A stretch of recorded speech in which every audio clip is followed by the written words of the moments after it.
이어서 하나님의 말씀 사도행전 6장 6절 7절 말씀을 보도록 하겠습니다.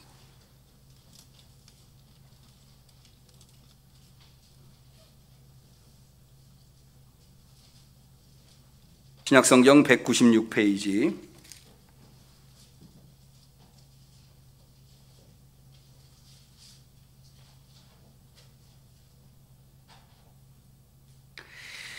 대강절 네 번째 주일, 특별히 사무총회 1년을 결산하고 새해를 계획하는 사무총회가 있는 주일에 하나님께서 사랑하는 우리 응암교회 성도님들에게 주신 소중한 하나님의 말씀 사도행전 6장 6절 7절 말씀을 우리 다 같이 소리를 내어서 봉독하겠습니다.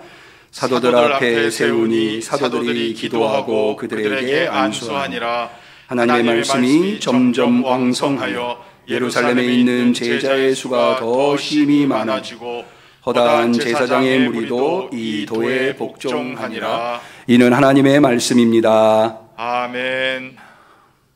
이미 예고해 드린 대로 오늘은 저희 교회가 사무총회를 1년에 한 번 하는 날입니다. 원래 사무총회를 우리 교회는 12월 둘째 주에 합니다만은 다 아시다시피 우리가 12월 첫째 주에 입당 및 임직 예식을 했기 때문에 올해는 부득이하게 한 주를 늦추어서 12월 셋째 주에 하게 되었습니다. 이 사무총회를 하는 이유는 크게 두 가지입니다. 한 해를 결산하는 것과 두 번째로는 새로운 한 해를 계획하는 것입니다. 한 해를 결산하는 것에서 중요한 순서는 아무래도 재정보고이겠지요. 한 해 동안 우리 성도님들께서 열심히 헌금하신 것, 그리고 그것이 어떻게 사용됐는가에 대해서 저희 교회는 뭐 이렇게 PPT로 보여주고 넘어가고 이렇게 하지 않고 아예 책자를 만들어서 우리 성도들께서 사무총회가 끝나고도 다 보실 수 있도록 10원짜리 한 장도 다 우리 성도님들께서 투명하게 보실 수 있도록 이렇게 하고 있습니다. 또 내년을 계획하는 일에서는 중요한 것이 이제 인사, 어떤 분이 어디에서 봉사하시게 되는가, 어떤 역할을 하시게 되는가에 대한 것들이 사무총회의 중요한 순서들입니다. 어떤 분들이 혹시 이런 생각을 하실지 모르겠어요. 왜 교회는 사무총회를 하지? 교회라고 하는 것이 예배드리고 또 전도하고 선행을 행하고 그런 것들을 교회가 하는 것은 이해를 하나, 이렇게 사실 사무총회를 하면 서로 의견이 다를 수도 있고 또 그것 때문에 갈등이 생길 수도 있고 그러지 않습니까? 사무총회 때문에 시끄러울 수도 있고. 그런데도 불구하고 왜 교회는 사무총회를 하는가?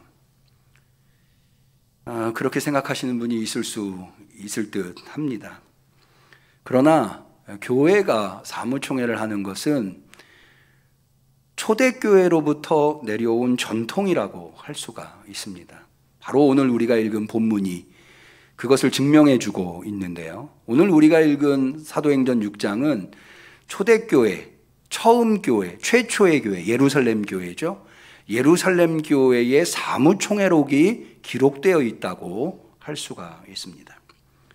여러분, 교회가 무엇을 하고 성도가 무엇을 할 때요, 그것을 왜 하는가, 그것을 어떻게 하는가, 그것을 통해서 어떤 목적을 이루려고 하는가, 이런 것들, 즉 본질에 대한 이해를 가지고 그것을 행하는 것. 예배를 드리는 것도 마찬가지예요. 예배가 무엇이며 예배는 어떻게 드려야 하며 예배를 통해서 어떤 목적을 이루려고 하는가, 뭐든지 마찬가지입니다. 그런 본질을 알고 하는 것과 본질을 모르고 그냥 해왔으니까 하는 것은 그 근본에서 차이가 생길 수밖에 없습니다. 그래서 저와 우리 성도님들이 아주 작은 일을 하나 하더라도 그것의 본질이 무엇이고 어떻게 하는 것이고 그것의 목적이 무엇인가를 좀 알고, 그런 본질적인 것들을 알고 하시면 좋겠다. 그래서 이런 것들을 행할 때에 본질이 무엇인가를 아는 데에 우리가 다 생각이 다를 수 있잖아요. 우리의 절대적인 기준은 무엇입니까? 성경이잖아요. 성경을 통해서 우리가 이런 일들을 어떻게 하는 것인가, 왜 하는 것인가, 이런 것들을 배우는 것은 대단히 소중한 일이다. 생각을 해서 오늘 사무총회가 있는 주일이기에 차제에 마침 다행스럽게도 이 사도행전 6장에, 사실은 사도행전 6장에만 초대교회의 사무총회가 있는 건 아니에요. 초대교회의 사무총회라고 할 수 있는 장면들이 또 있습니다. 그러나 오늘은 사도행전 6장을 통해서 이런 내용들을 살펴보려고 합니다. 이 사도행전 6장에 초대교회가 사무총회를 하는 이유는 문제가 생겼기 때문입니다. 초대교회가 굉장히 은혜로운 교회였습니다. 그런데 이 은혜로운 교회가 내부적 갈등이 최초로 생긴 것이 바로 사도행전 6장에 나옵니다. 그것은 뭔가 하면 헬라파 유대 그리스도인들 과부들이 차별을 당했다고 생각을 하는 거예요. 다시 말씀드립니다. 헬라파 유대 그리스도인 과부들이 차별을 당했다고 생각을 합니다. 이것을 이해하려면 여러 가지 상황들을 좀 이해하실 필요가 있는데, 먼저 헬라파 유대 그리스도인 과부는 누구인가? 이걸 좀 아실 필요가 있어요. 유대인들은 이제 유대 땅에 살고 있는 유대인들이 있을 수 있고요. 또 이른바 디아스포라라고 하는 유대인들, 이방 지역에서 살고 있는 유대인들이 있을 수 있습니다. 그런데 이 유대 땅에서 살고 있는 유대인들이나 이방 지역에서 살고 있는 유대인들이나 그들이 동일하게 가지고 있었던 소망이 뭐냐면, 노년은 예루살렘에서 보냈으면 좋겠다라고 하는 게 그들의 소망이었습니다. 그래서 이방 지역에서 평생을 살다가도 나이가 들어 이제 자녀들이 다 출가하고 나면 이 노 부부가 예루살렘에 와서 사는 경우들이 많이 있었어요. 그런데 오늘날도 그렇습니다만은 고대에도 남성보다는 여성이 평균 수명이 길어서 되게 남편이 먼저 세상을 떠나는 경우가 많이 있었죠. 그러면 혼자 남는 거예요. 이제 이런 분들을 헬라파 유대 과부라고 할 수 있는 거죠. 그런 분들이 예수님을 믿고 예루살렘 교회의 일원이 되는 겁니다. 근데 특별히 이분들을 헬라파라고 이야기하는 이유는 이 예루살렘 교회 안에 히브리파 유대 그리스도인 과부와 헬라파 유대 그리스도인 과부 두 부류가 있었어요. 왜 이렇게 두 부류로 나누느냐? 이 히브리파 유대 그리스도인들 과부는 유대 땅을 떠나본 적이 없는 사람들이에요. 그랬다가 예루살렘에 와서 남편이 먼저 세상을 떠나고 그리스도인이 된 과부들. 그러니까는 이분들이 사용하는 용어는 히브리어, 유대인들이 사용하는 히브리어가 수월했고, 그러나 이방 지역에서 평생을 살다가 유대 땅에 와서 노년을 맞이하려고 했었던 그런 분들은 헬라어, 당시의 국제어가 헬라어였기 때문에 헬라어가 수월했습니다. 그래서 예루살렘 교회 안에 예배를 히브리어로 드리는 부류와 헬라어로 드리는 부류가 있었던 거죠. 제가 미국에 갔을 때 미국의 한인 교회들이 그렇게 드리더라고요. 예를 들어서 한국에서 이민 온 이민 1세대들은 한국어가 수월하니까 한국어로 예배를 드립니다. 근데 미국에 가서 낳은 자녀들은 아무래도 영어가 수월하겠죠. 그래서 영어로 예배를 드리더라고요.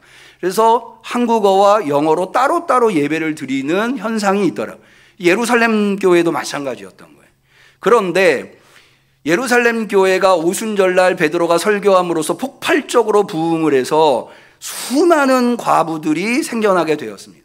근데 이 과부들은 지금은 그렇지 않습니다만은 고대에서는 여성이 남성 없이 홀로 살아가는 것이 불가능했어요. 그래서 결혼하기 전에는 대부분 아버지에 의존해서 살아갔고, 결혼하고 나면 남편에 의존해서 살아갔고, 남편이 세상을 떠나면 아들에게 의존해서 살아갔습니다. 왜냐하면 당시에는 여성이 경제활동을 할 기회가 전혀 주어지지 않았기 때문에 그랬습니다. 그런데 예루살렘에 와서 남편이 먼저 세상을 떠나 예수 믿고 생활하다 남편이 먼저 세상을 떠나면 오롯이 과부가 되는 겁니다. 이래서 교회가 과부를 돌보는 일이 대단히 중요한 일이었던 겁니다. 이거는 예루살렘 교회만 그런 게 아니고요. 대부분의 초대교회들이 과부를 돌보는 일을 중요하게 여겼는데, 디모데전서 5장에는 과부의 명부, 참 과부라고 하는 단어가 나오면서 과부의 명부에 올릴 사람들에 대한 기준을 제시합니다. 일단 나이가 60이 넘어야 돼요.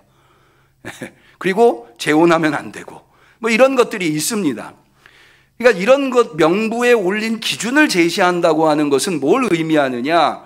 교회가 돌봐야 할 과부는 많은데 교회가 가지고 있는 재정은 적으니 마치 이런 것과 같은 거예요.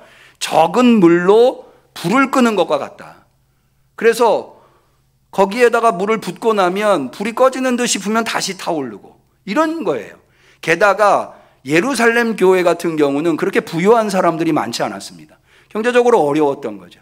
그러니까 재정은 적은데 돌봐야 할 과부가 많으니 거기에서 누락되는 과부들이 생겨났고 그 누락된 과부들 중에 헬라어를 사용하는 유대 그리스도인들 과부가 많았다고 느끼는 거예요. 그러니까 차별을 당했다고 느끼는 거예요. 그도 그럴 것이 이 일을 누가 했는가 하면 초대교회에서는 초창기에는 이 일을 12사도가 했어요. 이 과부를 공개하는 일을. 그러니까 12사도가 다 누굽니까?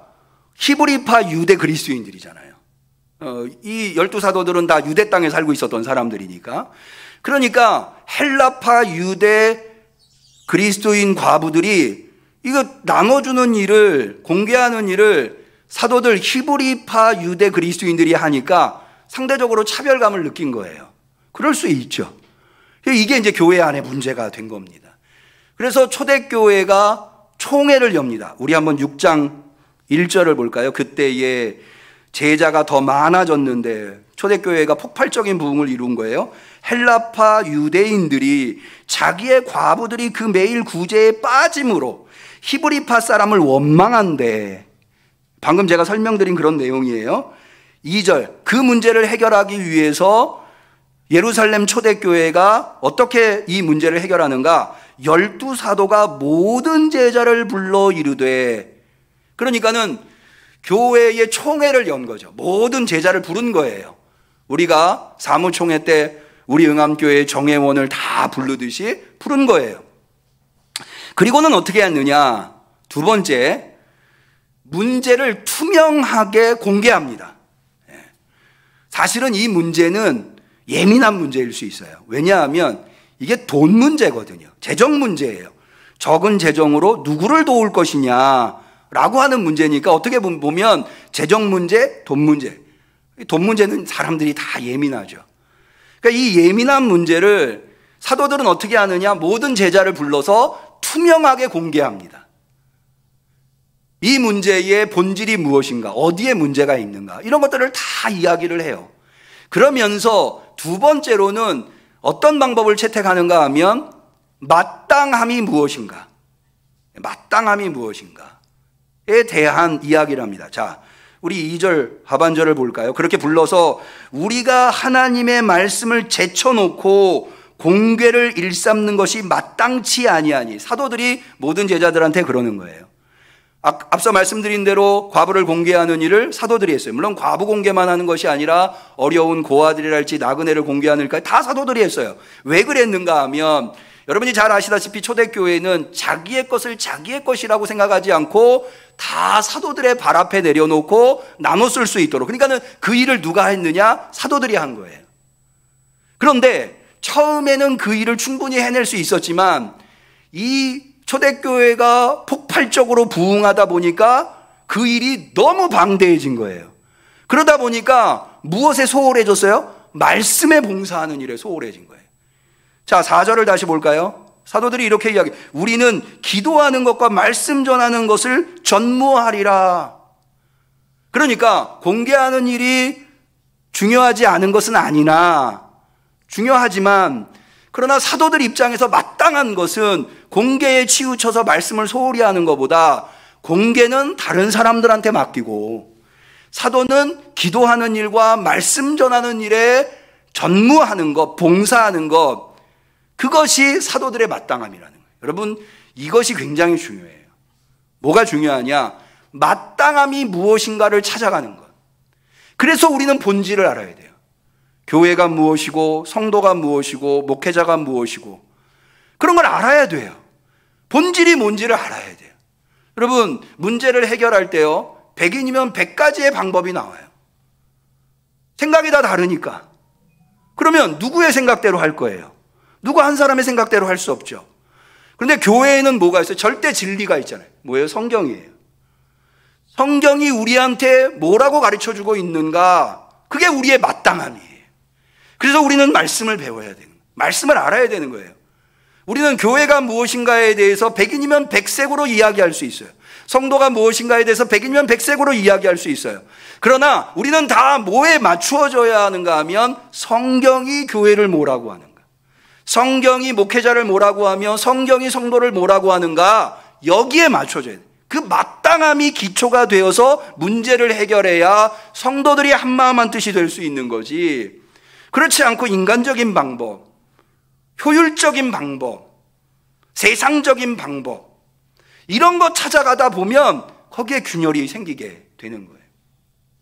그래서 이 문제를 공유하고, 마땅함이 무엇인가에 대해서 공유하고, 그리고 나서 해결책이 뭐였는가 하면, 그러면 사도들이 말씀과 기도에 전무하기 위해서 공개하는 일, 이것은 7명의 집사를 뽑아서 그들에게 맡기자, 이렇게 결정을 하게 됩니다. 그래서 5절에 보면 온 무리가 이 말을 기뻐하며, 그러니까 이렇게 기뻐할 수, 온 무리가 한마음 한뜻이 되어서 기뻐할 수 있는 것은 마땅함이 있었기 때문에 그래요. 그리고 믿음과 성령이 충만한 사람, 스테반을 비롯해서 빌립을 지나 니골라에 이르기까지 7명의 이른바 집사. 여러분, 집사라고 하는 말이 디아콘이라고 하는 헬라어에서 왔는데, 이 디아콘이라고 하는 헬라어는 원래 무슨 뜻인가 하면 봉사하다라고 하는 뜻이에요. 원래 집사님들은요, 봉사하시는 분들이에요. 봉사하시는 분들.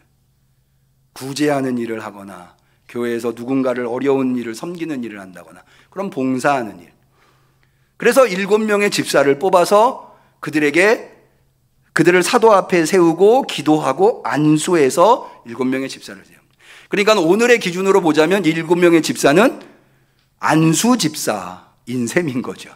안수 집사 7명을 세웁니다. 그런데요, 여기서 아주 중요한 부분이, 생각해 볼 부분이 있어요. 여기 7명의 명단이 스테반에서부터 니콜라까지 7명의 명단이 나오는데 7명 다 헬라파 유대 그리스도인들이에요.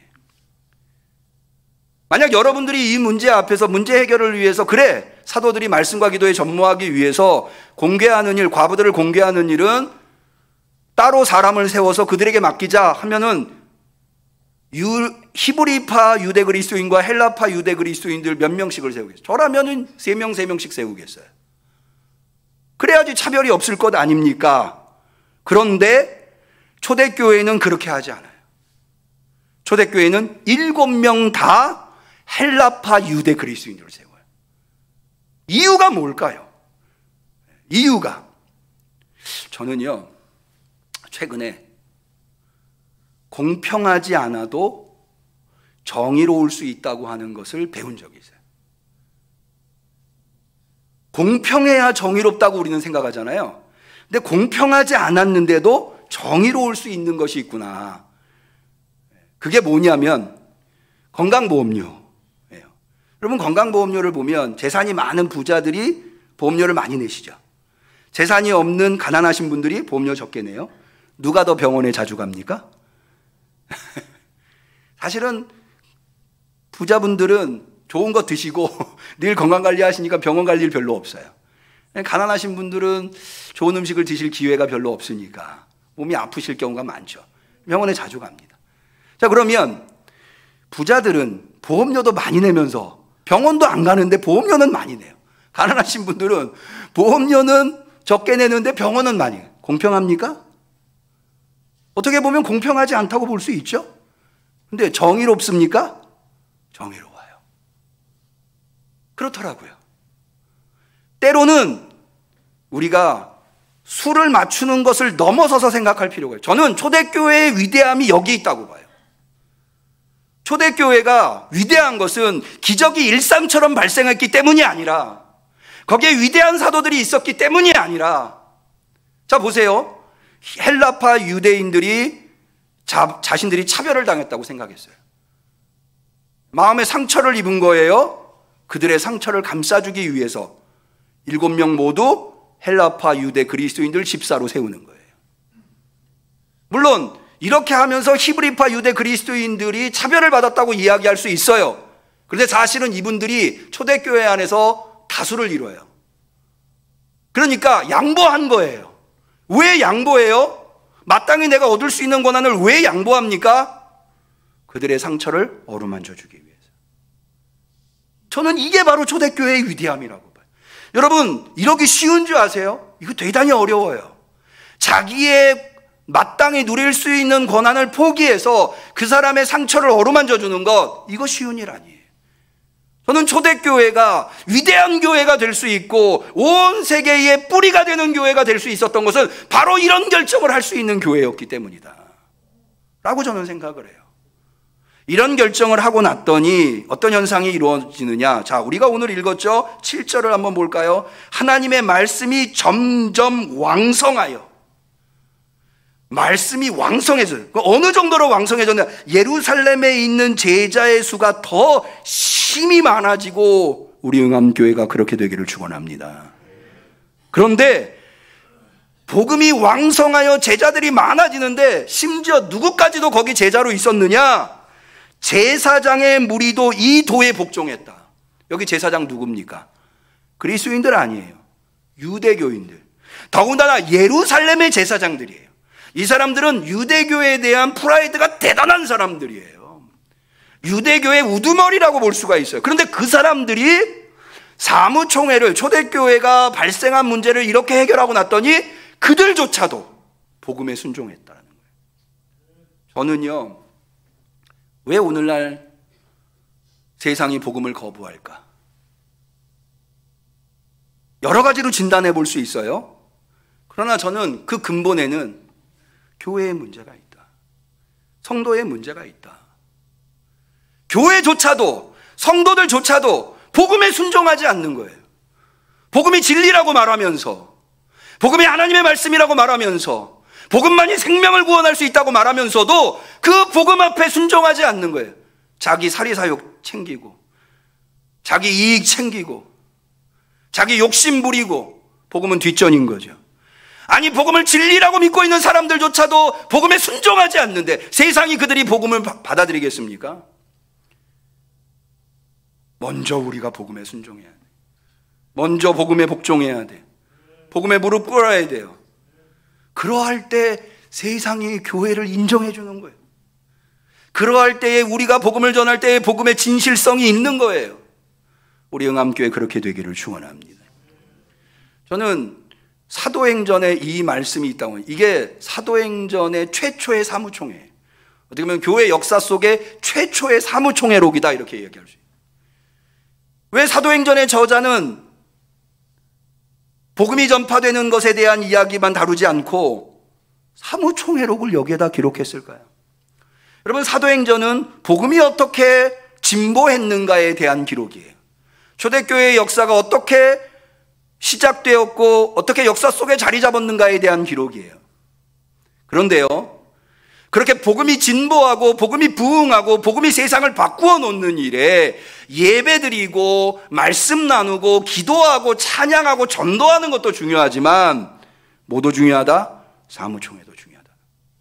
사무총회를 얼마나 올바로 마땅하게, 그리고 상처받은 사람들을 감싸 안으면서 사랑으로 은혜롭게 사무총회를 하느냐는 그 교회가 앞으로 어떻게 뻗어나갈 것인가, 그 교회의 복음이 어떻게 세상을 변화시킬 수 있는가를 보여주기 위해서 기도하는 것만 중요한 게 아니라, 예배드리는 것만 중요한 게 아니라, 복음 전하는 것만 중요한 게 아니라, 그런 것도 분명히 중요하지만 이 회무, 사무총회를 은혜롭고 마땅하게 진행하는 것, 그것도 대단히 중요하다고 하는 것을 가르쳐주기 위함이 아닌가. 한 가지만 더 말씀드리죠. 자, 이렇게 사무총회에 7집사가 임명됩니다. 안수집사로 세웁니다. 그런데 이 이후의 이야기를 보면은요, 7집사가 과부를 공개했다는 이야기는 단 한 번도 나오지 않아요. 이 이후에 무슨 얘기가 나오느냐, 여러분 잘 아시죠? 스테반 누굽니까? 복음 전하다가, 예루살렘 성전에서 복음 전하다가 최초로 순교한 순교자죠. 빌립 집사는 이디오피아 넷이 만나서 복음 전하고 사마리아 성에 복음 전한 사람이 빌립 집사예요. 무슨 얘긴가 하니, 여러분, 우리는 문제를 해결하기 위해서 사명자를 세웁니다. 임명합니다. 사무총회를 통해서 임명합니다. 그런데요, 우리는 그렇게 임명하지만 하나님은 그 사람들을 어떻게 사용할지 알 수 없는 거예요. 우리 생각에는 이런 일을 하려고 세웠지만 하나님은 더 위대하게 쓰실 수 있다는 거예요. 여러분, 직분 앞에 순종하실 수 있기를 축원합니다. 여러분, 위대한 삶이 어떤 삶인지 아세요? 위대한 사명자. 여러분, 이 땅에 살고 있는 모든 사람들은요, 물고기 2마리 보리떡 5개의 인생이에요. 늘 삶 속에서 부족함을 느낄 수밖에 없는 삶을 살아가는 게 우리 인생들이에요. 그렇게 물고기 2마리 보리떡 5개밖에 안 되는 인생이 하나님 손에 들리면 광야에서도 5,000명을 먹일 수 있는 위대한 삶을 사는 거예요. 난 부족해요. 내가 어떻게 광야에 5,000명을 먹입니까? 그런데 하나님께서 그런 부족하기 짝이 없는 나를 들어서 위대한 역사를 만드는 거예요. 여러분, 하나님께서 여러분들에게 사명을 주시는 거는 여러분 힘들게 하시려고 그러는 거 아니에요. 그 광야에서 그 저녁에 제자들한테 너희들 가진 음식이 얼마냐? 왜 물어봤겠어요? 그거 내놔.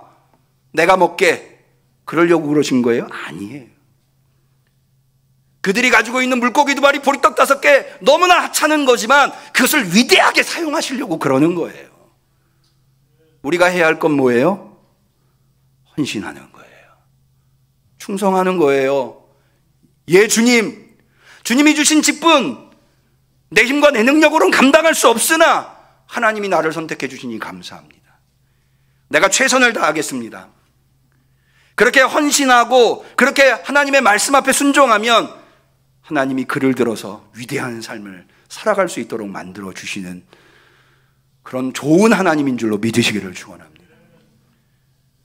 사무총회를 할 때마다 목회자는 걱정과 근심이 있습니다. 이번 사무총회에는 시험 드는 분이 한 분도 없어야지. 이런 생각이 자리를 합니다. 오늘 사무총회로 받으실 텐데요, 혹시 자기 이름이 빠졌다고 너무 섭섭해하지만 사람들이 하는 일이다 보니까 빠질 수 있어요. 사실 자기 이름 빠지면 섭섭해요. 저도 어디 가서요, 순서지에 제 순서인데 제 이름이 빠지면 서운하더라고요. 사람이에요. 그런데요, 그런 섭섭함 날려버릴 수 있어요. 사람이 하는 일이니까 그럴 수 있지. 저는 확신합니다. 누구도요, 여러분들을 일부러 왕따를 시킨다거나 일부러 괴롭힌다거나 일부러 여러분들 마음을 아프게 하려고 누구 하나도 우리 교회는 그런 분 없어요. 아니, 비싼 밥 먹고 왜 그런 짓을 합니까? 실수인 거예요, 실수. 그런데 서운하죠? 섭섭막이 들어온 거예요. 마귀는 어떻게 해야 돼요? 물리쳐야 되는 거예요. 물리치시면 돼요.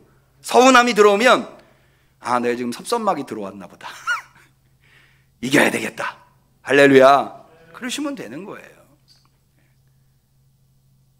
사무총회에 은혜롭게, 사무총회에 우리가 서로 헌신하고, 지난 한 해 동안 얼마나들 수고하셨어요.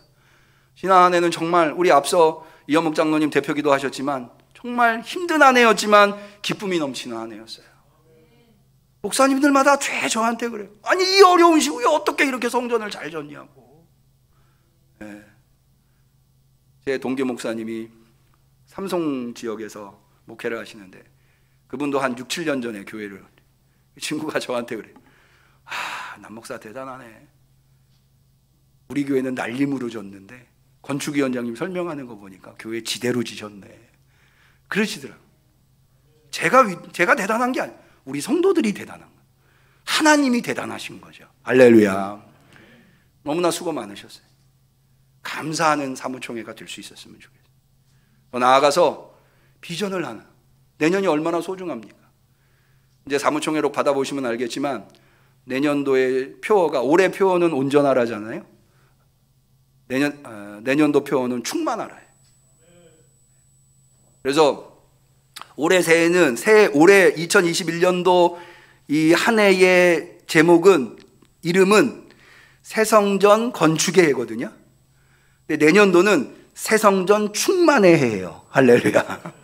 그런 한 해. 내년에는 코로나도 끝날 줄로 믿습니다. 내년은 우리한테 너무나 소중해요. 그래서 감사를 나누고 비전과 소망을 공유하는 은혜로운 사무총회가 되시기를 주님의 이름으로 간절히 축원합니다. 기도하겠습니다. 하나님 아버지, 오늘 우리에게 말씀으로 깨달음을 허락하여 주시니 감사합니다. 무엇보다도 우리에게 마땅함이 무엇인가를 깨달아 알게 하옵소서. 그리고 우리가 모두 다 함께 한마음 한뜻이 되어서 이번 사무총회를 통하여서 우리 응암교회의 100년의 부흥을 이어갈 수 있는 위대한 교회로 출발할 수 있게 하여 주시옵소서. 예수님의 이름으로 기도 올리옵나이다. 아멘.